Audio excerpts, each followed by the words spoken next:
Howdy, hello, and welcome to the 10th episode of the Preferred Podcast. I'm your host, director, producer, writer, composer, editor, actor, PA, CEO, janitor, and manager, Sajay Preferred. And I'm the Heart of Alabama and the co-host of this prestigious podcast, Amber Valentine. The Preferred Podcast!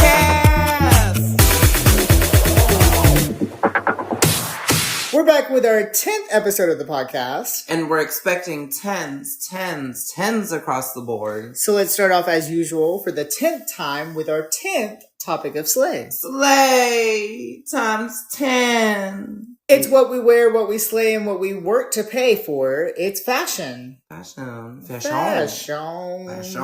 what are your views on fashion? I know my views on fashion. I feel like I know your view on fashion. But what? Fashion is everything. Fashion is everything. The world can't evolve without fashion. And especially the way that fashion changes every day, really. Yeah. I mean, it really does. And even culture, location, it's so different per, said things, culture, location, so on and so forth. And I know, it's crazy. But it's always been unique to me how you can differ. Differ sounds so weird to me. Differ. Anyways, you can differ a fashion by its location. Mm-hmm. A common sense of this is whenever I see muumuus, I'm like, oh, South. Mm-hmm. You're from the South. Mm-hmm. I know you are. And there's so many more. Like there's in the days when they used to do the thongs, the high-waisted thongs, you knew they were from the North. Mm-hmm. If they wore the sandals and they had the braids, you knew they were from California. So in the sense of what you were saying, I do agree. Fashion is everything, and I feel like it says a lot about a person. But speaking of saying a lot about a person, what is your personal drag fashion? Do you have a personal click with it? Do you have a personal something you yearn towards with your drag fashion? I mean, I don't at the current moment because, I am still at the beginning of my drag. So, I haven't been able to, have anything other than hand-me-downs or thrift store stuff. But when I start being able to have that fashion sense for myself, it's definitely going to be your typical girl. Drag fashion? Yeah. It's going to be, big gowns, big Isis Couture, gown. Everything. Yeah. I mean, in the sense of my drag, I've always kind of said, my drag is literally what I like. If I like it, I like it, and I wear it. If I don't like it, I don't like it. And in the sense of that goes on and on and on and on and on and on. There's no specific. I feel like a lot of people say this. I feel like it's not just me being cocky, but I really don't feel like I fit into a specific category. I feel like if anything, my categories would be Y2K and big drag. Because I mix the both, and it's what I like mixed with those two things. But I like those two things. You know what I mean? Mm-hmm. I grew up in I'm a 2000s girl. Children. Some people's kids. And I also grew up with a really, really big, classic, bold drag. So I love to mix those two. We also grew up with old school drag. Old school your drag. brother. Yeah, that's what I'm saying. Pageant, bold, big drag. Southern drag. So I really just take what I like, and a lot of what I like has to do with the pop culture that I grew up in, such as, Britney Spears and so on and so forth. Not Britney Spears. The Pussycat Dolls. Yeah, all those good things. And even modern day, I still like to take modern day things such as Dua Lipa inspirations and of course OG Dolly, but that's always going to be there. Mm-hmm. That's always going to be there. But speaking of inspirations, do you have an inspiration for your drag fashion? My inspiration's always been Disney princesses. I hate that. I hate that so much. But the live action version of them. Sure can. Yeah. Because it's live and in person. Because it's big and it's glamorous and it's beautiful. G-L-A. Exactly. That's the only reason I know how to spell that word. Mm-hmm. So slay. I don't think I really have any inspirations for mine. I think if anything, I really have two different ones that I go into, which is Western and grungy. Those are the two that I commonly go into. But then you'll randomly get purple hair, Sajay. Or futuristic Sajay. or old school Southern Sage. And that happens too. You know what I mean? Like literally speaking of it, the snapshot was very old school. Mm-hmm. And then the one before that, the blue one that I did it was for Valentine's Day, the blue moon. It was very like futuristic-y, you know, very different. And then the one before that was very grungy. So it's I don't really have a very specific set inspiration. But for those two, the Western, of course, is Dolly Parton. And the second one being with grunge, just honestly, my connection, I was like, I grew up with old school rock, like 80s rock. So it's a connection with that mixed with grunge just coming back, you know. I love rock covers of songs too. But as you were mentioning, you know, being just a Leo girl. I'm your typical drag girl. Yeah. My closet is Leos and gowns. I'm the same way. On Drag Race, I feel like they read a lot of the queens for wearing Leos. But if you are doing drag correctly, if you are performing, I shouldn't say that. If you're performing, you know, performing doesn't mean you have to do drag correctly. You should be wearing you typically wear a lot of leotards to perform in, you know, during the movements. I myself love to show my legs in drag. So that's another reason I like to wear Leos. I hate performing in a miniskirt or a gown. So that's my thing with it. But I've gotten to the point where recently in photos I've been using, and I think you have too, in the sense of for photos using longer items and then using the Leos and the performing outfits for the performing. I know I've gotten in the habit of doing that recently. Well, that's because we don't typically wear pads for pictures. Until we want to show our pads. Speaking of not having a body, what is your out of drag fashion? Do you that's kind of a funny question. So do you have do you have an out of drag fashion? My out of drag fashion, other than work, my out of drag fashion kind of goes off of my mood. If I'm gonna be a little more lazier, then it's definitely like your track runner, your cross country runner kind of vibe. She's a runner. She's a track star. She was, girl. She was. So it's very sweatpants, basketball shorts. If I'm actually getting dressed for the day, my style kind of goes back. I kind of live in like the late 80s, early 90s kind of vibe. So I love like the baggy pants with the wife beater kind of era, even though I don't wear wife beaters, but I wear tank tops. Wife beaters are disgusting to me. But then I also have a little country vibe too from back home. My back home roots from Michigan.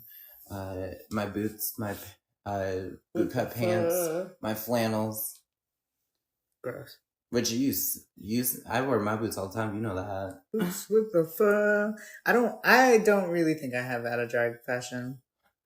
Lazy. I mean, well, if I'm home and recording a podcast, yeah, I'm gonna be lazy. But I mean, whenever I, you know, had a retail job, I tried my my little sense of and taste of fashion here and there. But it's comfortable. I prefer to be comfortable. I would say that's really what your style is. I really always prefer to be comfortable. And my high school out of drag fashion was very like prep boy, you know what I mean? Very whatever. But, you know, in the process of gender identity and, you know, finding thyself and also going to Atlanta and seeing Atlanta culture, I was very inspired by Atlanta culture to just city culture in general, really. Cutesy girl, comfy. But when you see people walking down the city, you don't see them in high heels and business attire. No. Unless it's Friday or Saturday night. I mean, but, you know, even when I go to a club, I still want to be comfy. Why would you want to be... Oh, yeah, I'm tennis shoes, like... And I also don't really wear makeup out of drag either. Me either. That's too much. I can barely deal makeup on my skin with drag, let alone out of drag sweating. No, I'm good. I say I only do a light beat out of drag if it's like a holiday or like something important. And something I often run into if I tried to do like a light beat out of drag, I'm like, lashes. I'm so used to the big lashes. How would I do a small lash? Do I do a small lash? Do I do a lash?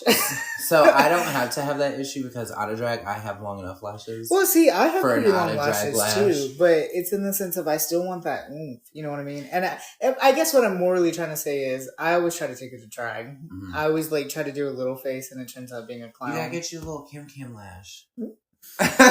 We love Cam. We love Cam. Cam. But speaking of fashion, do you have any like old school references with fashion, such as like fashion shows, fashion runways that you've seen that you enjoyed that really sparked any interest in fashion for you? Nina Tornay is one of my favorites. I love Nina's work, especially in the bridal world, because I love the big gowns. Well, speaking of names, do you have a big popular name, like a fashion idol that you would say you lean a lot towards? I mean, even in the day-to-day world, like, for instance, I used to be obsessed with Calvin Klein, anything Calvin Klein underwear, Calvin Klein socks. Oh my God, Calvin Klein's perfumes, so good. They are so good. For Her is like one of my favorites. It's literally just called Calvin Klein For Her. Eternity is another good one. Calvin Klein would probably be one of mine. Michael Kors is another one of mine. I love Michael Kors stuff. I hate to say it, but Gucci. I love old school Gucci. I don't like the modern Gucci. I love like old school Gucci. Don't laugh. Okay. But my all-time Why do I feel like you're about to say Hilfiger? It's Tommy Hilfiger. I can't. Again, I don't know what it is about Tommy, but like... What is the other Tommy? Is it just Tommy? Is there another one? No, it is Tommy Hilfiger. Yeah. I'm thinking of Tommy Lee Girl. Oh. I was like, why does another Tommy sound familiar? I don't know what it is, but Tommy's stuff for me is everything. I love the fit. I mean, my flip-flops are Tommy Hilfiger that I've had for like 4 years, and they're leather, and they literally that gives very like 2010s Hollister, Abercrombie and Fitch. That you realize I was like 14, 15 at that time, right? I guess that makes sense. That definitely makes sense. But you know, drag has a lot of connection with fashion. Fashion has a lot of connection with drag. I feel like whether the GA wants to admit it or not, the GA is very inspired by drag, especially with modern pop culture. Like, look at the material. Nicki Minaj, Cher, Dolly Parton. Come on now. And drag is just taking those and making them bigger and better. Because if you think about it, Dolly Parton and the OGs, that's what really... Dolly Parton was like one of the first people who was wearing the stones and the glitter. And, you know, of course I'm going to give her a high platform, but if she already doesn't have the drag queen herself. Yeah. She says it all the time. If she wasn't born a woman, she would be a drag queen. And so I feel like Dolly Parton has a lot of inspiration with that, but drag queens took from that, and Cher, S2, Tina Turner is another one. They took inspirations from that, made it bigger, and now it's kind of, the turns have tabled. The turns have tabled, the tables have turned. But there's a lot of connection with fashion specifically and drag with fashion. I mean, not to get into it, but UK versus the World, the recent episode, we saw a lot of that with La Grande Dame. She was literally John Goodyear, something like that. Something like that. Anyways, representing him on the runway. Do you don't really have a specific connection with... Yeah, I don't either. I barely honestly watch fashion shows. You know, I would say I will, but not a lot. A good friend of ours, Paris, you know, my cousin's girlfriend, she is obsessed with fashion. I have watched fashion shows with her, but other than that, and it's interesting, don't get me wrong, I don't have a very big connection with drag. Oh. Wait, say that again? On the record. With fashion is what I meant to say. Oh, but do you have a specific drag queen in your mind that screams fashion, that you're obsessed with their fashion? Taylor. Trinity has a very old school drag fashion, which I'm obsessed with. She also kind of puts in those recent, I guess you would say, sparks or culture references.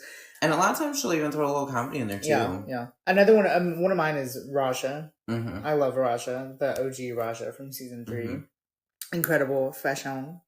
Isis Couture has incredible fashion. And of course, Kenny Davenport.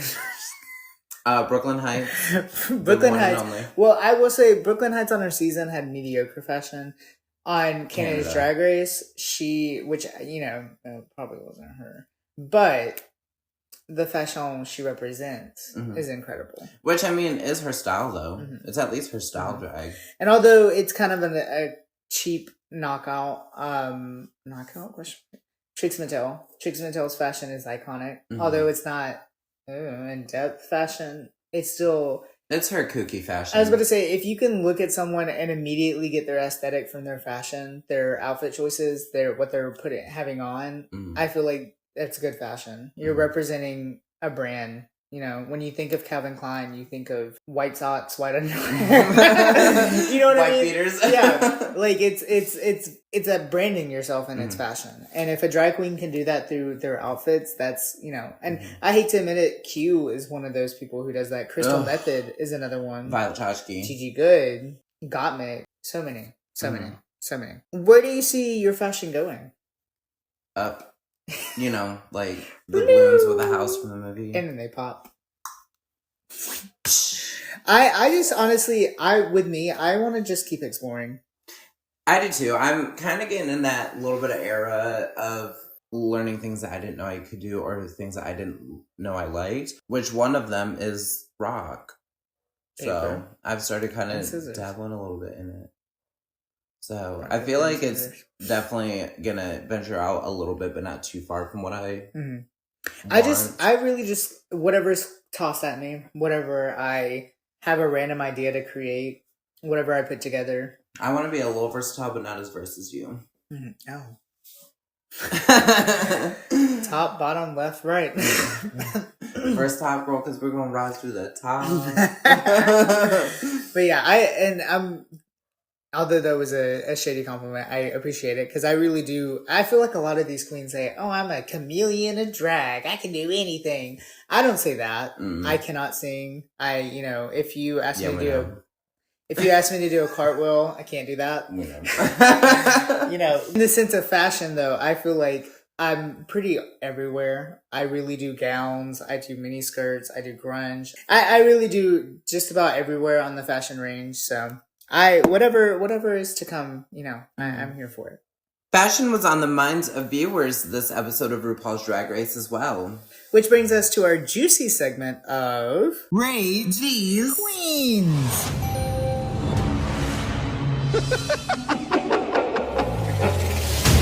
After viewing this week's episode, we've got a lot to say. So it's time to take that view to a review. So Tsunami just went home in the very last episode of Drag Race. About time. Yeah, I'm not gonna respectfully, lie. but about time. I'm not gonna lie. And we saw Morphine and Plasma were a little bit upset about this. They were sharing that they're sister. Okay, Plain. Also, I definitely meant to write Plain. I don't know why I wrote Plasma, but it was. I was like, because Plain really got emotional over I'm getting them a little confused, which it's not gonna matter by the end of this episode. But because they're all turning to be shady now. Yeah, for real. We also see that Saphira is a little bit bitter that she didn't win last week's episode. Yeah, she's kind of taking Q's role on that. Dawn admits to being gooped and gagged that Nymphia wasn't in the bottom as well, and I must admit that I agree with her. I was like, 'cause we had a whole conversation about that. I very much so do agree that Nymphia should have been in the bottom, and I feel like from our ratings as well, Nymphia definitely should have been in the bottom. And something that I randomly want to note, I don't know any of these guest judges. No. I don't know, any of them. We were literally talking about this, and I said, well, there was Kim Petras, and I'm like, oh, that was UK versus the world. And then I had brought up somebody, too, that was also, UK versus the world. Is not season. Getting into the workroom again, we see Queens obviously point out played for being the shadiest. Again. Which she's a little confused by. I'm confused why she's confused, because she is definitely she's in her congenial era. I disagree.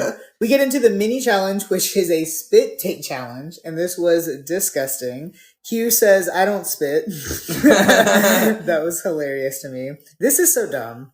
This is so incredibly dumb. It's so stupid. It's so RuPaul's Drag Race of them. It's very stupid. But Ru had me cackling though. Yeah, she actually ended up reading Nymphia about the Snatch Game. That was her read for the spit take, and it was hilarious. But through this, we see Nymphia is actually the winner of the mini challenge, which she was okay.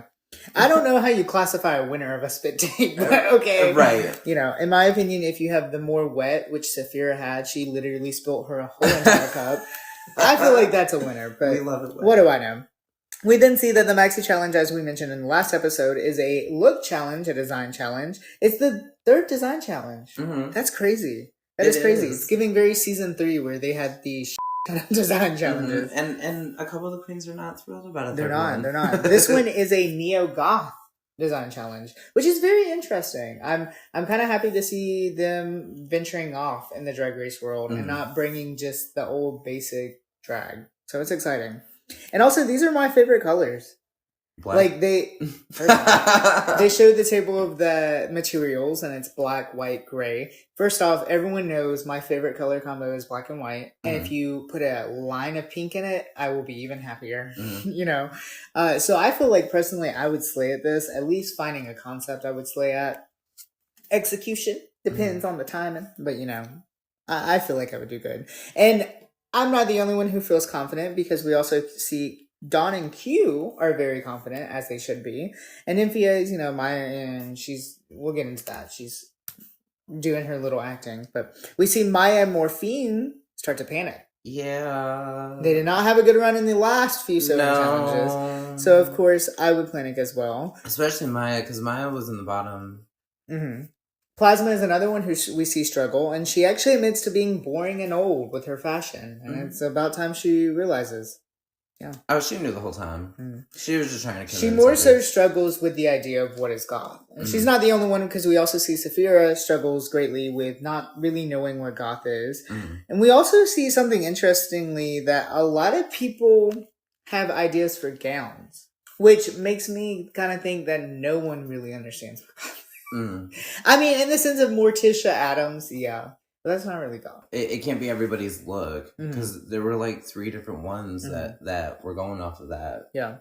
But one of the best creations of a gown for this, which we'll get into when we talk about the actual runways, is Dawn, who is getting very desperate for a win. She talks actually about breaking Q's knee.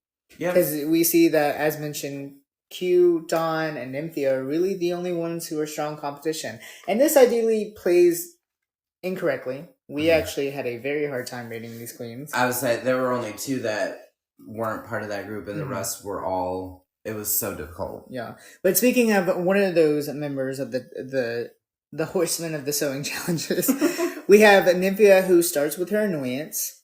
She is sad because she doesn't have yellow in this range. And I'm just like, girl, get over it. You're annoying. I'm sad that she keeps wanting yellow and everything. She keeps bothering everyone, too. She keeps going around and saying, do you want to learn Mandarin?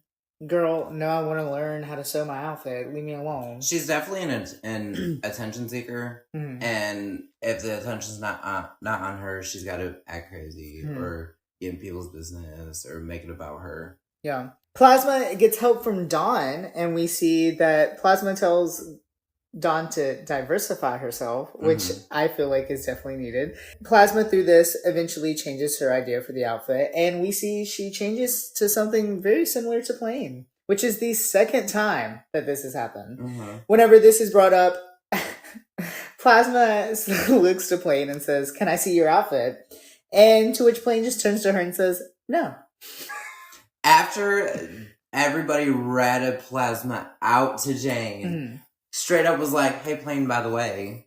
Yeah, it was so shady. It was cute that it did. The shade was immaculate. But we also see Plain goes through some issues. She has some struggling issues in the workroom, as well as Plasma.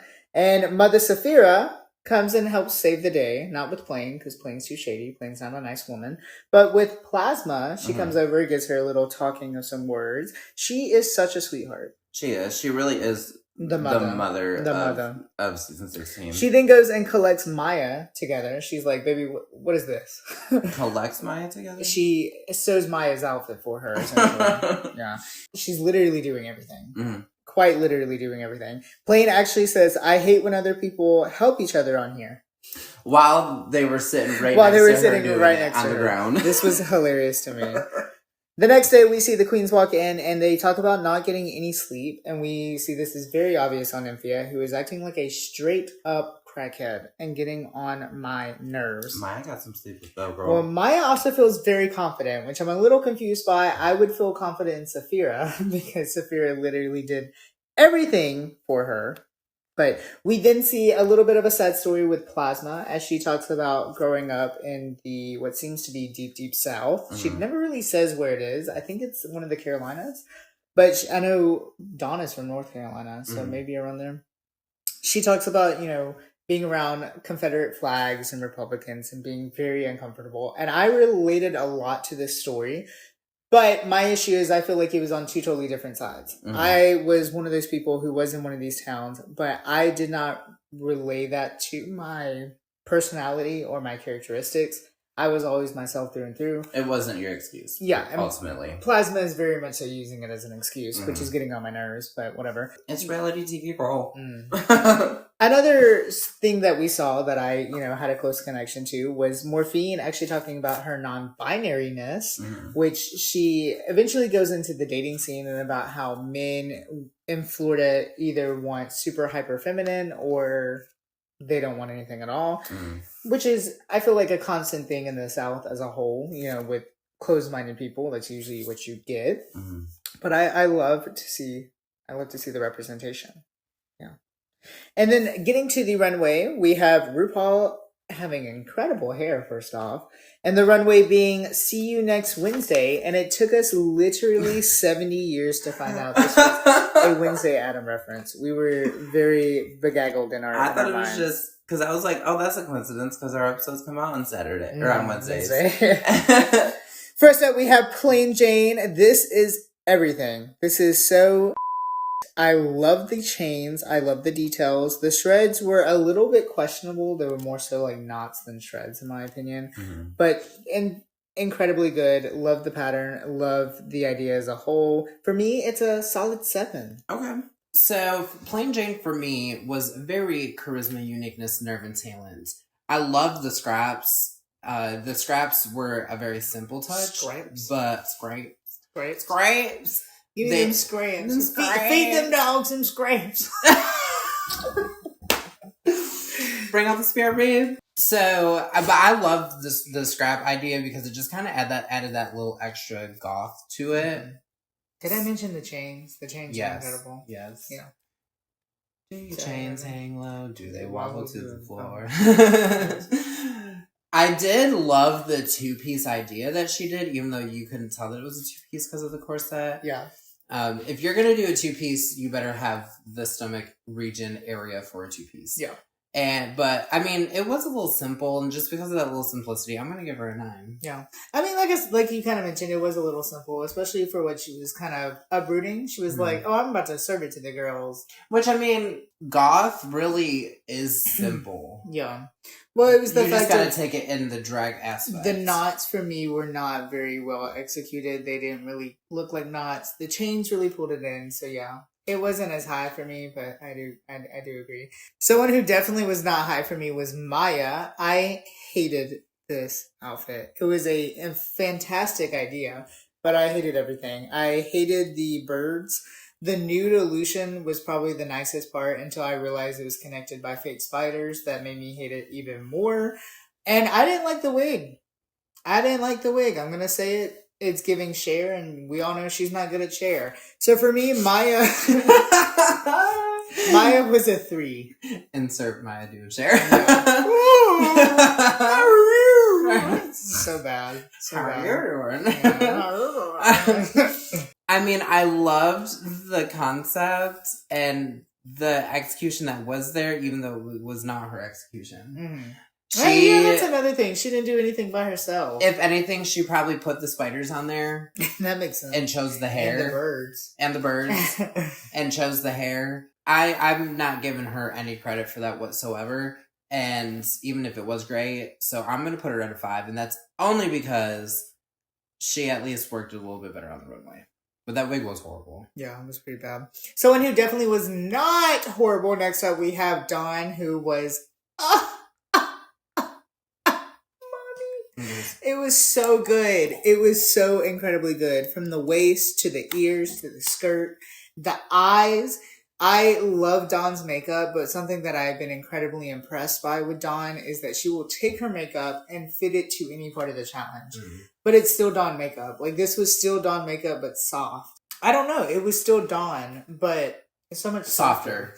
But it was still, like, heavy clown makeup. I don't know. It was very, very, very nice. It was a softer Dawn beat. The skirt, though, it was incredible. It was incredibly immaculated, the way she came out with it, and we'll get into detail of how she came up with it later, as she does on the runway and the critiques. But Dawn was incredible. Dawn was probably my favorite, standing at a 10. Dawn, for me, I was living. As Trinity the Tuck always says, I live, David. I loved. I was waiting right till you started. I'm so weak. I loved the chandelier idea, especially because if anybody knows me, they'll know why I loved the chandelier idea. I love that she brought the ears back out, because she did take Michelle's advice and get rid of the ears for a couple episodes. But I love that she brought them back out, because it really fit this look and really put the Dawn label on it. I really had a hard time picking my number 1 and number 2, so I'm going to put her in my second place at a 10. She was definitely my favorite. She was my favorite until my favorite worked out. Yeah. Next up, we have Morphine, who, for someone who does not really sew, this outfit was incredible. I thought she was very cinched, which is very hard with, like, a black velvet. The only thing I really hated about her outfit were the spikes on her shoulder. The spikes on the dress were perfectly fine, but the spikes on the shoulder looked a little bit cheap and a little bit flimsy. I don't know. I really wasn't a fan of those. But everything else was stunning. The hair was stunning. Her makeup was stunning. For me, Morphine was a solid 7. Okay. I loved that little bit of asymmetrical kind of vibe that she gave it with the shoulder spike. I do agree it was a little flimsy. I feel like if that was corrected, it would be perfectly fine on the shoulder like that. I was living for the mermaid and that true mermaid style. Yeah, it was the best part of the outfit. And the judges kind of read her for filth on it, and I disagree. Yeah. Because I was living for it, which for that I give her an 8. And something incredible about the mermaid, gown, the mermaid skirt, I guess you would say, of it, was it wasn't tulle, which is what a lot of people will do, and it looks cheap. It was like a leathery metal. It was like a pleather. And it was so stunning. The way it was just cut right at the heel. And I loved that scaly look. Yeah. That it was gave. really, really good. The pattern gave. It really gave that mermaid vibe. Someone who did not give, we have Plasma. Who, this was disgusting. I hated this so incredibly much. No pants on the runway. I am so tired of pants on the runway. I am so tired of it. And it is not goth at all. At all. No part of it, in my opinion, is goth. She was so bad. I hated every aspect of it. Why are you wearing 10 belts? I don't understand that. I don't understand why you're wearing sheer hair. Your makeup looks like a mandatory meetings makeup. It does. It was not good. For me, Plasma was the lowest of the low with a solid 2. Okay. And I'm not regretting it. So I give her a 1, but I'm not. I'll give her a 2. I'll give her a 2. Horrible. I think the only reason I won't give her a 1 is because someone who doesn't sew, those pants, it's a little questionable. It makes me think of Hershey Liqueur. But judging with her other design challenges, this is the cleanest that she's made an outfit. I can at least say that. Questionable. Yeah. Anyways. But, I mean, the world may never know. Yeah. The only thing that I wrote down for Plasma is cop-out. Yeah. Because that was a cop-out. Yeah. The one thing that I personally appreciate is the concept that she went with, only because I relate to that concept, because it's very Avril Lavigne. It's not goth. It's that Avril Lavigne style with multiple belts. At most. Yeah. It's very like early 2000s. So I at least appreciate that, but it was nothing to do with. So I give her a 3. Yeah, it was not very good. No. Someone who was good. Next up on the winner, we have Safira Cristal, the one for all. Nut. So that was everything. Nut. It was so good. The hair was perfect. It was absolutely insane. And I'm a little bit gagged that no one else kind of chose to do this hair, because this hair really does fit with the whole goth theme. And someone who really doesn't know much about goth, it really works with her, and she showed a lot of her personality for making up for that fact. But this gown was huge. This gown looked incredibly big, and not like because they even had the bustle in the back. Yeah, not like even trained from, you know, head to toe of the runway like we've seen. This gown just looked like big. And, you know, she's known as the grande dame of drag, which I guess makes sense. But Saphira, to me, was almost close to a perfect score of 9. With Saphira, for me, it was everything. Honestly, I would wear this as an evening gown for a pageant. This is everything. I was living, as I said, for the bustle in the back to just give it that poof. Definitely was an orgasm. Yeah. And I loved the bride idea that she was giving. She really pulled that off. I'm going to give her, especially because she made not only one outfit and rocked it on that stage, but made 2 outfits, which one was in the bottom. So I'm going to give her a 10. Yeah. Yeah, that kind of pushes me into a 10. She was 10-worthy. And something you had mentioned when we were watching this and taking notes is she chose white, which is not really a gothy look, but it works perfectly with her skin tone, you know, her being a person of color, and mixing it with the dark fabrics and the dark patterns and the dark hair. And it really wasn't too much white, just like white to me isn't like the goth look. But I definitely see why she... But then on the opposite side, we have someone else who chooses white, and they're not darker. They're actually very pasty. So it doesn't really work. Goth. Yeah. But moving on, we have Nymphia, who... I don't want to admit it, but it was good. It was good. It was stunning. The hat was my favorite part. I was not really a fan of the bottom part.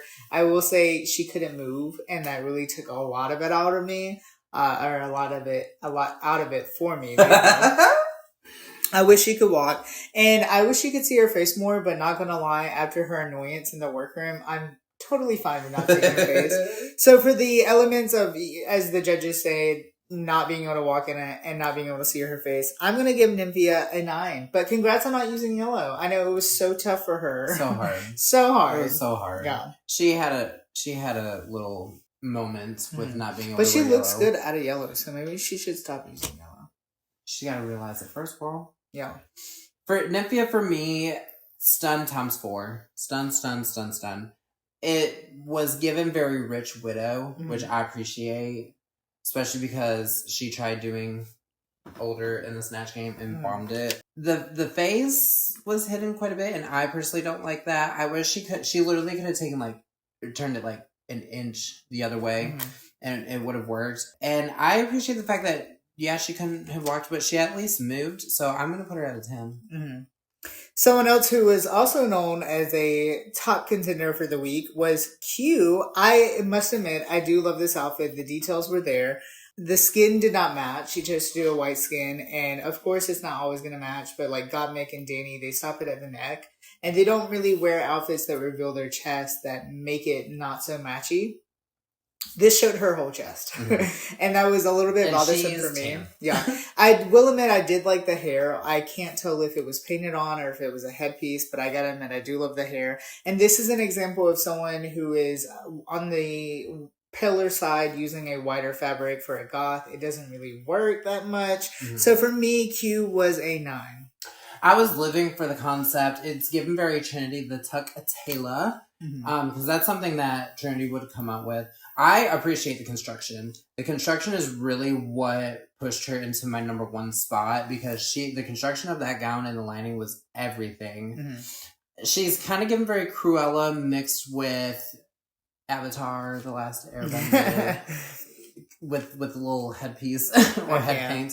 But all in all, she really bumped on out of my first place. So for my number 1, I give her a 10. Overall, this was a very, very, very, very, very, very, very good runway. We only had 2 that really placed really low their ratings, and no one other than those 2 placed under 7. So it was overall incredibly good. And because of this, no one really was safe immediately to go to the Untouched Lounge because everyone got critiques. Mhm. Everyone was talked about. And of course, this was because of the placement in the season as well. But everyone did so incredibly good. And then we see Plain Jane does not use her potion. She decides to keep it, which I think was very smart kitty of her. And then we immediately see that Michelle deeps dive into Maya not sewing. Deep dive. And deep dive. And she goes deep. She's like, but wait a minute, you told us you couldn't sew. So how is this sewn? And so it was Saphira. Maya Okay, so how much did Saphira do? Maya tried playing it off like Yeah. she had something to do with it too. Yeah, and I mean, it's kind of Saphira's fault too for not stepping up at any point. Well, it is what it is at this point. Yeah. And with Dawn's critique, we actually find out that Dawn has an engineering degree, which actually makes perfect sense for this outfit because, as mentioned, it was very intricately planned and designed. And as she says, it's not just fashion for her. Mm-hmm. And she's so incredibly smart. To use her degree with her drag and to make something this incredibly immaculate is incredible. Mm-hmm. And we see Dawn's sabotage to Plasma. Yeah. I think it was a little bit of a sabotage. I think it was Yeah. genuinely the truth. It's what Plasma needed to hear. She needed to step out of her box, but it was sabotage. Mm-hmm. And the judges called that out. 100%. Mm-hmm. Dawn's kind of gotten real shady as the episodes go on. Yeah. But I'm kind of living for it. Yeah. We then hear Michelle say about Plasma, you can't just slap on black lipstick and say you're gone. Which is one of my favorite quotes from this episode because it's very true. Mm-hmm. And I'm surprised a lot of other people didn't try to do that. But that's kind of what Plasma was giving, was the fact that she just slapped on black lipstick and called it a day. And not gonna lie, her face was giving very mandatory meaning. Her face was giving very, yeah, it was. But it looked pale, which not in a good, like, goth sense of pale. Like, it looked dusty. Mm-hmm. Like, it looked like if you were to cough, powder would fly everywhere. Like her name's no longer Plasma, it's Powder. When the girls are brought back, bring back my girls, we find out the winner is Q. As it should be. I disagree. As it should be. But like I said, I feel like it all come down to construction because she really constructed that outfit. To a sense of that, both Dawn and Nymphia both constructed a garment very nicely and wellly. Anyways, we see one of your favorites, Plasma, ending up in the bottom two alongside with Maya, with the song being Bloody Mary by Lady Gaga, the Wednesday Addams edition. And I kind of had a feeling this was going to be the lip sync song, not gonna lie. Well, once we connected what the challenge was, it took us 70 years. I was like, I know exactly what the song will be. But with this, we see Maya do a wiggleville into a beanie with the flowers coming down. It was very bad. I support the very Sasha Velour moments. But why are we... It stopped as soon as I realized she had a beanie underneath and didn't take the beanie off of it. And then when she took the beanie off, it was her actual hair. Yeah.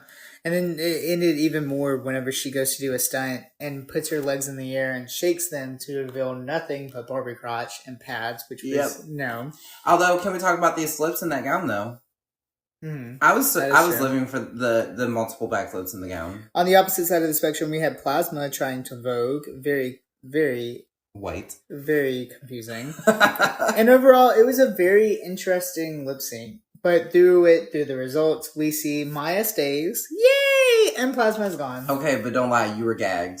I was gagged because I was gagged too. Plasma is probably the fourth or fifth questionable front runner elimination. Well, and she's a front runner right now too. Mm-hmm. She's one of the only two with 2 wins over someone who only has 1 win and 3 bottoms now. The one that can't get out of the bottoms. Mm-hmm. But Plasma was, as expected, very shady with her exit. She was very confused, and I feel like she was very pissed. Which hey. I get it, but at the same time, girl, you really bombed this. Yeah, because going back to our scores, it makes sense. Plasma was actually in the lowest spot with 5. And then we had Maya with 8, and everyone else was above 10. Mm-hmm. The lowest other than that was 15 with Morphine. And she was bottom 3. So that does make sense. We also had 2 19 scores and a perfect score of 20 with Dawn. So I feel like that already should say Dawn should have won. Next episode, we have them doing a girl group challenge to the power anthem, Power. So it's going to be a very, very interesting episode. But jumping over the pond to UK versus the world, where we had a very interesting episode. Jombers is finally gone, sent home by Scarlett. We are super excited. Mind your business. We have Peter in the audience, and Peter's rooting that Jombers is gone. Thank God. Tia, we actually found out that Tia chose Jombers lipstick, which is Gaggy. Not the UK versus UK action. Whoa, that sounded disgusting. Anyways, we found out that this week is Snatch Game Family Edition, which I am super excited about. And getting in a Snatch Game on the McDonald family, we had Carla Bruni, played by La Grande Dame, Kim Woodburn, played by Gothi Kendall, Fran Dresser, played by Kita Minaj. Which we called this without realizing we called that. Yeah. Manny Pacquiao, played by Marina Summers. And then on the Sanita family, we had Shirley Temple, played by Hannah Conda. Stupid. Statue of Liberty, played by Scarlett. Catherine of Aragon, played by Theresa May. Anne Boleyn, played by Tia. And we see that Tia and Hannah Conda are actually the top two, so meaning the Sanita family is the winning family. Mm-hmm. And we see Gothi and Kita are the bottom two, which makes perfect sense because Kita was horrible. And Gothi was boring. Yeah, as two people who love Fran Dresser and watch The Nanny religiously, it was disgustingly bad. It was horrible. It was, I mean, okay for attempting, but you shouldn't have attempted that. And the top two makes sense. Hannah Conda was really, really good. Her runaway was cute. Tia Coffee was not that good in the Snatch Game, in my opinion. I mean, she wasn't bad, but she was just okay. Through the lip sync, we actually see that Tia wins, and Kita Minaj is eliminated. Yeah, so very gaggy episode. Mm-hmm. I don't think Tia could send home another UK girl, and I think that's what really got her. I would say it. She also made the point of she don't want everyone thinking it's the UK girls against them. Yeah. But next up on next week's episode, we have the 7 Confessions of a Drag Queen, which is a live singing musical. It should be very, very interesting. Don't forget to catch the new season of RuPaul's Drag Race on MTV every single Friday. And of course, come to the channel every Wednesday to listen to us rate these queens. New. It's officially the start of my birth month, and there's a lot of things going on and around, so let's get into what's to come. Starting off with the brand new video with Amber and myself, the Broadway collection, where we discuss and review all of the musicals in the brand new The Preferred Brunch coming this Saturday, March 9th at 1 p.m. It's a very interesting video. Literally, right before we started filming this, I uploaded the video. So we have honestly yet to watch it, but pretty excited for it. There's some pretty funny moments in there. And I live for our outfits too. Yeah, very matchy outfits. Giving very Heathers the musical. I'm a little more like slutty Heather, but it's like... But speaking of, we have The Preferred Brunch coming this Sunday, March 9th at 1 p.m. Make sure to get your tickets on all of my socials, as well as Amber Valentine's socials. You have special guest Puddin representing Wicked. You have Amber Valentine representing the Phantom of the Opera. You have Deja Moore representing Mean Girls. Amber Xerxes representing My Favorite Hairspray. And me, myself, and I, your host, representing Grease. So it's going to be a very fun time. Like I said, make sure to get your tickets in both of our socials on our social medias. Girl, they're going quick. You better hurry. Yeah, they're not a limit, but okay. And then that night we have The Preferred Show with very special guest Cam, who we have seen on The Preferred Few, which we're about to get into more info on that coming soon. And then you'll see the special guest Puddin again that night, as well as Deja Moore and Inspector Gadget and myself hosting, of course, for The Preferred Ball. Flame. The Preferred Ball. It's a ball. For my birthday ball. It's going to be a ball. Because we prefer that you be there. Yeah. And speaking of Cam, which as mentioned has been on The Preferred Few, there are officially quite a few scheduled for filming, and I'm super excited about that. And with that, I also have a very new episode of The Preferred Trivia Show coming out. That one's actually already filmed, started editing, soon to be scheduled, and it is a super funny video. I am beyond ready for the world to see it. And the 2 special guests, that one you have seen on The Preferred Few, they are hilarious together, and I cannot wait for the world to see that. But speaking of that, my March calendar for YouTube and podcast is completely filled and planned out now. So that means every single video will be coming out pretty much on time. Well, I wouldn't say time specific on time, but date wise on time. And I'm thankfully back into the position. Before, I would say about a month ago, I was very ahead of scheduling and had everything posting correctly. And then some few things happened and that was thrown off. But we're officially back on schedule. And yeah, all of March is completely planned out. And all I can say is you'll seeing a bunch of the preferred fews. You'll be seeing a bunch of quirky videos and a bunch of special guests. So and you'll be getting behind the scenes coming soon. Yeah.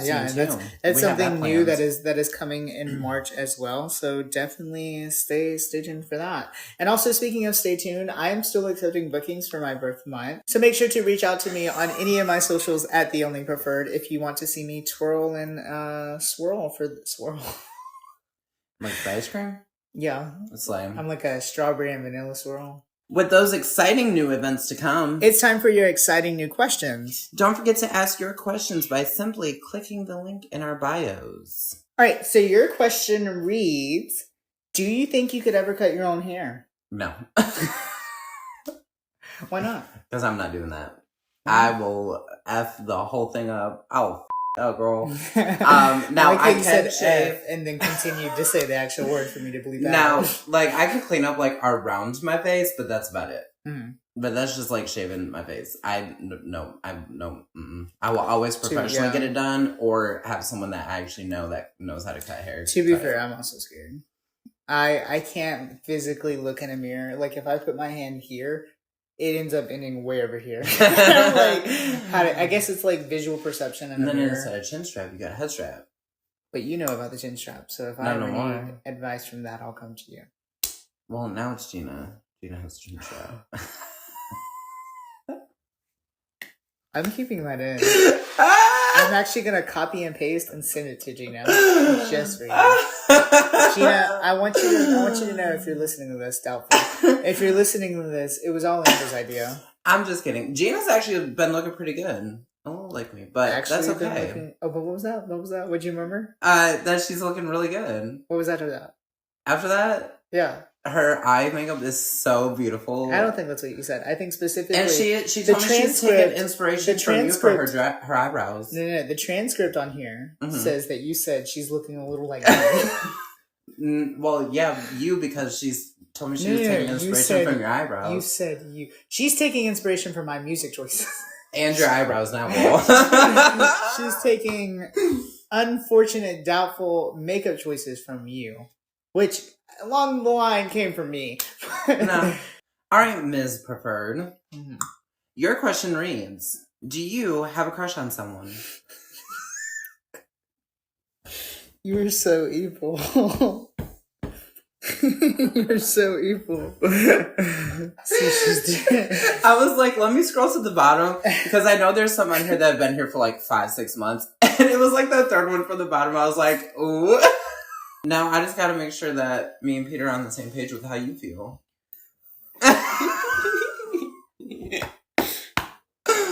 Anyways. So we're all talked out for today. Thank you for listening. Ooh. You really can do that question? Yep. So to answer your question, I would say no.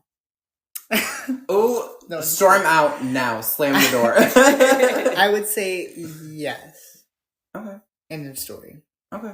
Don't forget, you can ask us a question by simply clicking the link in both of our bios. Go ask a question.